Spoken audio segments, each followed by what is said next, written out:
স্বাগতম সবাইকে আমার আয়নিক ফ্রেমওয়ার্কের বাংলা টিউটোরিয়ালে। আজকে আমি এই টিউটোরিয়ালের মাধ্যমে আপনাদেরকে দেখাবো যে আয়নিক ফ্রেমওয়ার্ক আপনারা কিভাবে আপনাদের উইন্ডোজ মেশিনে ইনস্টল করবেন, উইন্ডোজ অপারেটিং সিস্টেমে কিভাবে ইনস্টল করবেন। তো চলুন আসুন আমরা দেখি যে কিভাবে আপনি আয়নিক ফ্রেমওয়ার্কটা ইনস্টল করবেন আপনার উইন্ডোজে। তো প্রথমে আপনার আয়নিক ফ্রেমওয়ার্ক ইনস্টল দেওয়ার জন্য আমাদের দুইটা জিনিস আমাদের কম্পিউটারে ইনস্টল থাকা লাগবে প্রথমে। তো প্রথম জিনিসটা হচ্ছে আমাদের নোড.জেএস লাগবে, তারপরের জিনিসটা হচ্ছে আমাদের কর্ডোবা লাগবে আয়নিক ফ্রেমওয়ার্কের জন্য। তো আমরা নোড.জেএস এর জন্য প্রথমে গুগলে যাই, গুগলে যে node.js.org node.js.org থেকে আমাদের উইন্ডোজের জন্য আমরা সফটওয়্যারটা ডাউনলোড করে ফেলি। আচ্ছা, আমরা এটাই নামাই। এটা হচ্ছে আমার উইন্ডোজ হচ্ছে 64 বিট।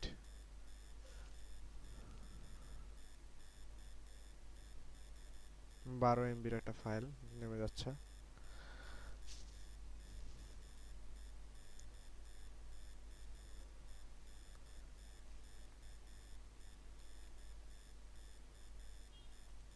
আচ্ছা, আমরা কিছুক্ষণ ওয়েট করি।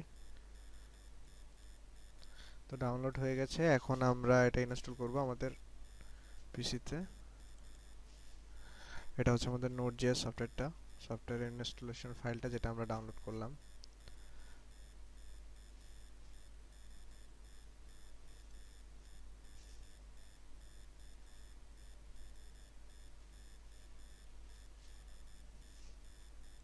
আমরা নেক্সট দেই, অ্যাকসেপ্ট লাইসেন্স দেই। আমি ডিফল্ট আমার সি ড্রাইভে আমি ইনস্টল করছি। আপনারা চাইলে অন্য ড্রাইভে চেঞ্জ করে, এখান থেকে চেঞ্জ করে আপনার অন্য ড্রাইভে ইনস্টল করে নিতে পারেন। তো আমি ডিফল্টটাই রাখছি এখানে। হ্যাঁ, ডিফল্টই থাক। নেক্সট, আমি ইনস্টল দিয়ে দিলাম।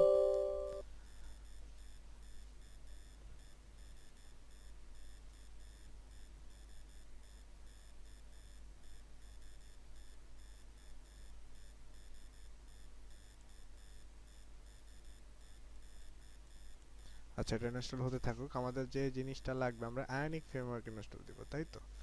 তো আমরা আয়নিক ফ্রেমওয়ার্কের জন্য আয়নিক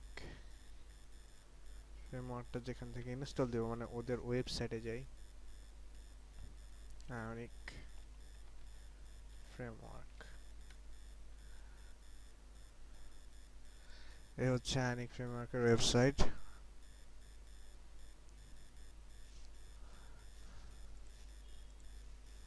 তো আমাদের নোড.জেএস ইনস্টল হয়ে গেছে। তো আমরা এই ওয়েবসাইট থেকে আমরা আয়নিক কিভাবে আমাদের উইন্ডোজ মেশিন ইনস্টল দিব সেটা দেখতে পারবো।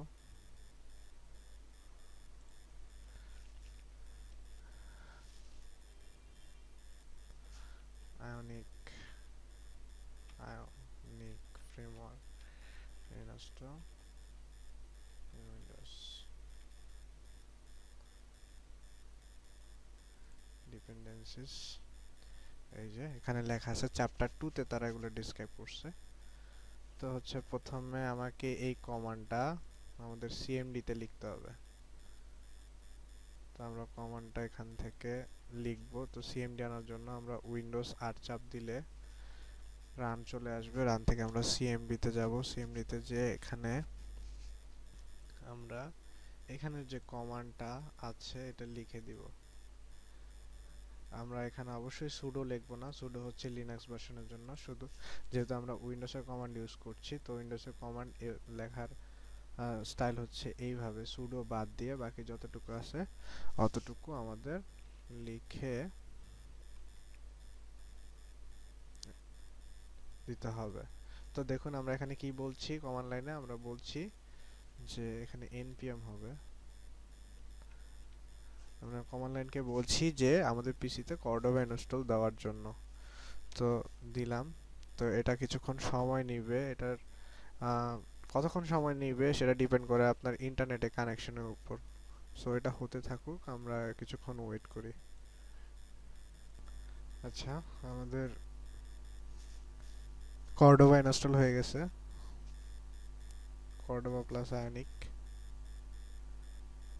আচ্ছা দেখি আয়নিক যদি ইনস্টল হয়েই যায় তাহলে আমরা যখন আয়নিক লিখব, আয়নিক আয়নিক লিখে যখন আমরা এন্টার দিব, Ionic is not recognised program or batch file. আচ্ছা তার মানে কি ইনস্টল এখনো হয়নি। আচ্ছা এখন আমাদের লিখতে হবে, আমাদের আয়নিকটা ইনস্টল দিতে হবে। তো আমরা তো ইনস্টল করি নাই এই কারণেই আয়নিক এখনো not found in the program batch file. তো আমাদের আয়নিক ইনস্টল দেওয়ার জন্য লিখতে হবে npm install g ionic, তারপর এন্টার দিবেন। এই তো আমাদের আয়নিক ফ্রেমওয়ার্কটা ইনস্টল হচ্ছে। আমরা কিছুক্ষণ ওয়েট করি এটা ইনস্টল হওয়ার জন্য, তারপরে আমরা পরবর্তী প্রসেস দেখব। আচ্ছা আমাদের আয়নিক ফ্রেমওয়ার্কটা ইনস্টল হয়ে গেছে আমাদের উইন্ডোজে। তো আমরা আবার এখন চেক করে দেখি আসলেই আমাদের আয়নিক ফ্রেমওয়ার্কটা ইনস্টল হয়েছে কি না। তো আমাদের আয়নিক ফ্রেমওয়ার্ক ইনস্টল হয়েছে কি না সেটা চেক করার জন্য আমাদের লিখতে হবে আয়নিক, লিখে এন্টার চাপ দিব। আমার মনে হয় এবার তো হয়ে গেছে।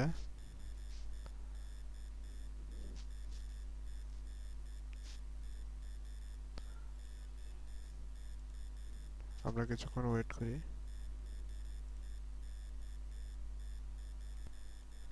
এই যে দেখুন আমাদের আয়নিক ফ্রেমওয়ার্ক ইনস্টল হয়ে গেছে। আমরা এখন দেখতে পাচ্ছি যে কোন কমান্ড লাইন লিখে আমরা সিএমডি তে কোন কমান্ডটা লিখলে কি কি কাজ হবে এগুলো এখানে লেখা আছে, আপনারা পড়ে নেবেন। তো এখন আমি যেটা করব, আমাদের আয়নিক ফ্রেমওয়ার্কটার জন্য আমরা পরবর্তী একটা প্রজেক্ট ক্রিয়েট করব। তো প্রজেক্টটা আমাদের কমান্ড লাইনের মাধ্যমে করতে হবে। তো উইন্ডোজের ক্ষেত্রে আমরা লিখব আয়নিক স্টার্ট দিয়ে আমাদের প্রজেক্ট ক্রিয়েট করতে হয়, স্টার্ট কমান্ডটা দিয়ে। তো আয়নিক স্টার্ট, তারপর আপনার প্রজেক্টের নাম মানে প্রজেক্ট ফোল্ডারের নাম কি হবে। তো আমি আমার প্রজেক্টের ফোল্ডারের নাম দিলাম সাপোজ আমার নিজের নাম জুলহাস। তারপর হচ্ছে আমাদের প্রজেক্টের ভিতরে অনেক সময় দেখা যায় যে আপনি যদি ওয়ার্ডপ্রেস করে থাকেন তো ওয়ার্ডপ্রেসে দেখা যাবে যে আপনার একটা ডিফল্ট থিম দিয়ে দেয়। তো এটা কিন্তু ওয়ার্ডপ্রেস ইনস্টল দেওয়ার সাথে সাথে দিয়ে দিচ্ছে। এরকম আপনি যখন আয়নিক স্টার জুলহাস দিয়ে ট্যাবস দিবেন তখন আপনার জন্য একটা নরমাল একটা থিম তারা ক্রিয়েট করে দিবে। আর যখন আপনি ব্ল্যাঙ্ক লিখবেন তখন কিছু থাকবে না। সরি আমি ব্ল্যাঙ্ক লিখে ফেলছি। যখন আপনি ব্ল্যাঙ্ক দিবেন তখন কিছু থাকবে না, তখন আপনি পুরো প্রজেক্টটা খালি থাকবে, আপনি জাস্ট ইউজ করবেন, আপনার নিজের মতো করে তৈরি করবেন। তো ওটার জন্য আমাদের লিখতে হবে এইভাবে কমান্ড লাইনে। তো লিখে আমরা এন্টার দিব। দেখুন আমাদের জন্য প্রজেক্ট রেডি করে দিচ্ছে, গিটহাব থেকে ফাইলস ডাউনলোড করে নিচ্ছে। আমরা কিছুক্ষণ ওয়েট করি।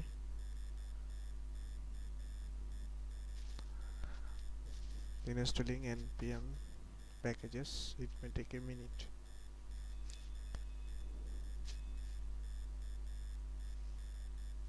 তো আমরা কিছুক্ষণ ওয়েট করি। তো আয়নিক ফ্রেমওয়ার্কটা কি আসলে এগুলো আপনারা নিজে থেকে জেনে নেবেন, তারপর আমি কিছুটা বলি। আয়নিক ফ্রেমওয়ার্ক হচ্ছে, আমরা অ্যান্ড্রয়েড অ্যাপ্লিকেশন সবাই চিনি, মানে অ্যান্ড্রয়েড অ্যাপস আমরা সবাই ব্যবহার করি। তো অ্যান্ড্রয়েড স্টুডিও দিয়ে আমরা অ্যান্ড্রয়েড ল্যাঙ্গুয়েজ এর মাধ্যমে আমরা অ্যান্ড্রয়েড অ্যাপ্লিকেশনগুলো তৈরি করে থাকি। ওগুলাকে বেসিক্যালি নেটিভ অ্যাপ্লিকেশন বলে। আর আমরা এখন আয়নিক ফ্রেমওয়ার্ক কেন ইউজ করছি, আমরা আয়নিক ফ্রেমওয়ার্ক ইউজ করছি এই কারণে, আমরা আয়নিক ফ্রেমওয়ার্ক দিয়ে আমরা একটা ওয়েবসাইট যেভাবে আমরা এইচটিএমএল সিএসএস দিয়ে তার পেজগুলো তৈরি করি, তারপরে জাভা স্ক্রিপ্ট ইউজ করে আমরা একটা ওয়েবসাইট ডেভেলপিং এর প্রসেস করি, না পিএইচপি থাকে বা আপনি যে কোনো ল্যাঙ্গুয়েজে করতে পারেন। তো এই যে আমরা যে ওয়েবসাইট যারা ডেভেলপ করছি, ওয়েবসাইটের কন্টেন্ট দিয়ে এইচটিএমএল সিএসএস দিয়ে, তো আয়নিক ফ্রেমওয়ার্কটা আপনাকে সেই সুবিধাটা দেয় যে সুবিধাটার মাধ্যমে আপনি এইচটিএমএল সিএসএস জাভা স্ক্রিপ্ট এবং আয়নিক ফ্রেমওয়ার্ক এই তিনটা ব্যবহার করে আপনি নিজের মতো করে মোবাইল অ্যাপ্লিকেশন তৈরি করে নিতে পারবেন। তো সেজন্য আপনাকে এটা ইনস্টল দিতে হবে। তো আর এই ধরনের অ্যাপ্লিকেশনগুলোকে বলা হয় হাইব্রিড অ্যাপ্লিকেশন। তো আমরা কিছুক্ষণ ওয়েট করি, এটা ইনস্টল হচ্ছে। ইনস্টল হলে আমরা দেখব কি কিভাবে আমরা প্রজেক্টটা একটা আইডি তো ওপেন করব, কিভাবে কোথায় কোন লোকেশনে ইনস্টল হচ্ছে সেটা দেখতে পারবো এটা ইনস্টল হওয়ার পরে। তারপর এরকম আসবে, এরকম আসলে আমাদেরকে জিজ্ঞেস করা হবে যে create a free Ionic account to share and test apps with Ionic view. Then আমরা ওয়াই ওয়াই দিয়ে বলবো যে ইয়েস, অ্যান্ড এন ফর হচ্ছে নো, তো আমরা ওয়াই দিলাম। তো আমাদের আয়নিক অ্যাপের জন্য আমাদের অ্যাকাউন্ট চাইবে, তো আমরা অ্যাকাউন্ট, আচ্ছা, তো এখন না পরে রেজিস্ট্রেশন করে নিব নে। তো এখন আমি দেখি যে এখন আমাদের কি দিতে হবে। এখন আমরা ডাইরেক্টরির নাম দিয়েছিলাম কি, দেখুন যখন আপনি অ্যাপটা রান করবেন তখন লিখতে হবে আয়নিক সার্ভ, আর হচ্ছে ডিভাইস ওর সিমুলেটরের জন্য আয়নিক রান আইওএস, যদি আইওএস অ্যাপের জন্য। তো সিমুলেটরটা আপনার কি হবে সেটার জন্য আপনার কি কি কমান্ড দিবেন সেগুলো লেখা আছে। তো আমরা একটু আগে কমান্ড দিয়েছিলাম, কি লিখে আমরা কমান্ড দিয়েছিলাম start Ionic start Julhas blank, that means কি আমাদের জুলহাস ছিল আমাদের ফোল্ডারের নাম। তো আমরা এখন এখানে কি করব, সিডি লিখবো, সিডি লিখে জুলহাস দিব। আমাদের জুলহাস নামের যে যে ফোল্ডারের মধ্যে আমাদের অ্যাপ্লিকেশনটা ইনস্টল হয়েছে, তো আমরা এখন আমাদের রুট ডাইরেক্টরিটা হচ্ছে সেই ফোল্ডারের মধ্যে। এখন আমরা কি লিখবো, আমাদের অ্যাপ্লিকেশনটা রান করার জন্য আয়োনিক সার্ভ, তো লিখলাম আয়োনিক সার্ভ। যখন আমরা একটা লিখবো তখন আমাদের প্রজেক্টটা রান হবে, তাহলে আমরা তখন আমরা বুঝতে পারবো যে আসলে আয়োনিক জিনিসটা কি। তো এটা রান হোক, আমরা কিছুক্ষণ ওয়েট করি। ও রান হয়ে গেছে অলরেডি।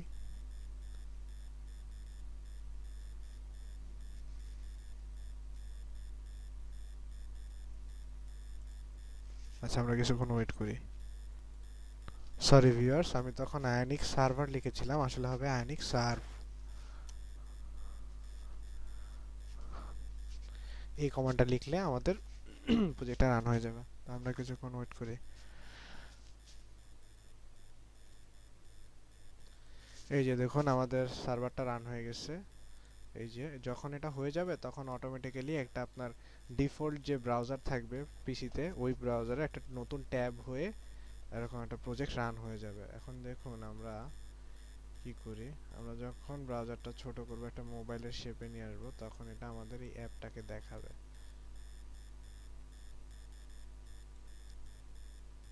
আমাদের প্রজেক্ট রান অবস্থায় আছে। এখন আমরা কি করব, এখন আমাদের এই যে রুট ডাইরেক্টরিটা আছে, এই রুট ডাইরেক্টরিতে আমরা যে ফোল্ডারের মধ্যে যে ফাইলগুলো ওপেন করব। তো আমরা অ্যাটম ওপেন করি।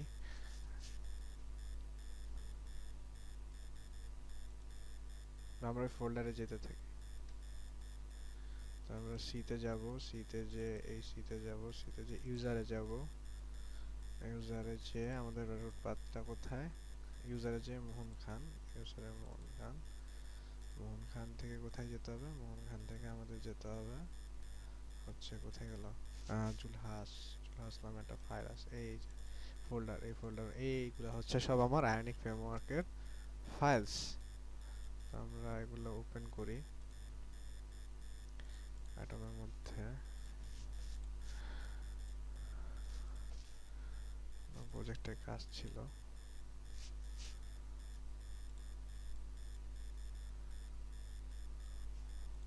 ফোল্ডারটা এখানে নিয়ে আসি, আসলে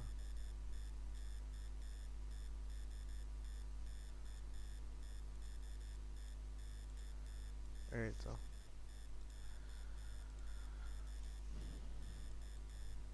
তো আমাদের এই হচ্ছে আমাদের ইয়া, আমরা দুইটা সাইড করে নেই, মোবাইলের জন্য ভিউ কেমন আসবে। এই যে দেখুন আয়নিক, তো আমরা যা প্রজেক্টে কাজ করব, আমাদের এই যে মেইন হচ্ছে সেই index.html ফাইলটা, যেটার মধ্যে আমাদের এই পেজটা লোড করা আছে। তো আপনারা যখন আরো বেশি দেখতে পারবেন, তখন বুঝতে পারবেন, জানবেন, শিখবেন, তখন আপনারা নিজের থেকে এগুলো কাস্টমাইজ করতে পারবেন, নিজের মতো চেঞ্জ করতে পারবেন। এই যে দেখুন আমরা এখন লিখি, যেমন এই নামটা যদি চেঞ্জ করতে চাই তাহলে লিখবো আমি এখানে, এখানে চেঞ্জ করে দিয়ে জাস্ট লিখবো এমডি জুলহাস হোসেন, আমার প্রজেক্টের নাম দিলাম সাপোজ এটা। যখন আপনি সেভ দিবেন, সেভ দিলে এটা অটো রিফ্রেশ হয়ে আপনার জন্য তৈরি করে দিবে। আর আমাদের এই যে মাঝখানে যে কন্টেন্ট, এই কন্টেন্টের ভিতরে আমরা HTML কোড লিখেছি, div লিখলাম, divটা ক্লোজ করলাম। divটা ক্লোজ করার পর এখানে আমরা একটা হেডিং 1 দিয়ে দিলাম। হেডিং 1টা এইভাবে দিয়ে দিলাম। হেডিং 1 এর মধ্যে লিখলাম this is my first hybrid app, suppose এরকম দিয়ে দিলাম। তো এটা সেভ দিলাম, দেখুন এখানে চলে আসছে। তো আপনি এটাকে টান দিয়ে নিচে আনতে পারবেন। তো বেশি বেশি করে আয়োনিকের ডকুমেন্টেশনটা পড়বেন। এই ডক্স ফাইলটা যত বেশি পড়বেন আয়োনিক ফ্রেমওয়ার্ক সম্পর্কে তত বেশি জানতে পারবেন। আমরা এখন আয়োনিক ভার্সন 1 এ আছি। তো এখানে দেখুন অনেক সিএসএস কম্পোনেন্ট দেওয়া আছে, যেমন হচ্ছে আপনার বারটা, এই যে হেডারটা, এই হেডারটা আপনি কিভাবে কোন কি লিখলে এটার কালারটা চেঞ্জ হবে। সো আপনি যখন ওয়েবসাইটে যাবেন দেখতে পারবেন, যেমন এখানে এই বারটা এই পজিটিভ লিখলে তখন সেটা মানে এখান থেকে কোডটা নিয়ে যাই, আমরা কোডটা নিয়ে আমরা যদি এখানে বসিয়ে দেই, সাপোজ ধরেন এই যে হেডার অংশটা যেটা ছিল আমাদের, যেমন ধরুন এখানে আমি জিনিসটা দেই, সাপোজ এখানে এভাবে দেই, সাপোজ সেভ দিই। এই যে দেখুন বার পজিটিভ নামে এখানে লেখা ছিল বার পজিটিভ, এরকম একটা বার তৈরি হয়ে গেছে। তো আশা করি বুঝতে পেরেছেন। এভাবে ডকুমেন্টেশন তৈরি করে করে আমরা আয়োনিক ফ্রেমওয়ার্কের একটা হাইব্রিড অ্যাপ তৈরি করতে পারবো। আশা করি কিভাবে আপনার পিসিতে আপনি আয়োনিক ফ্রেমওয়ার্ক ইনস্টল দিবেন সেটা বুঝতে পেরেছেন। ধন্যবাদ।